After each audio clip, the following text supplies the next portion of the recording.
No niin, tehdään pikkunen tämmönen hätäinen katsaus. Niin hain lautoja. Ne on helppo aina etupäästä laittaa kiinni. Mutta että milläs tonne lavalle laitat, niin vanha Formulan rengas. Sehän auttaa aivan mainiosti, kun se on korkeampi kuin noi laidat, niin kyllä pysyy paikoillaan. Ei lähde irti. Hienosti tulla kolkottelee siinä ja nietu probleema. Tossa on naapuri, niin sinne tuotiin sorkkukuormaa piha.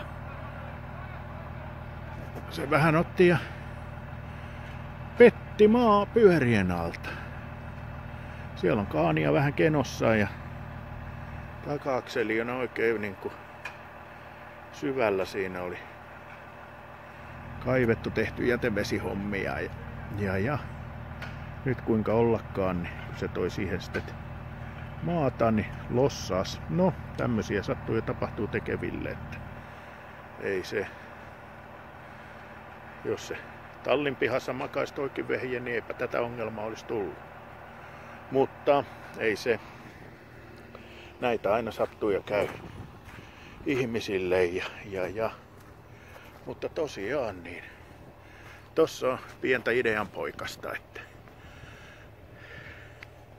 tollain saadaan hyvin köytettyä, niin saa kytät tulla nostelee, kyllä pysyy laudat paikoillaan, niin saa talliin vähän hyllyjä.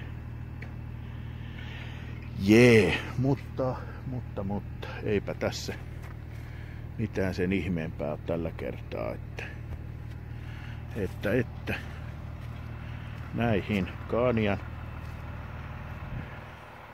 upotuskuviin saas näkee, tarvitseeko munkin mennä se torilla tonne vielä kiskoon, että siihen on jo naapuri hälytetty apua.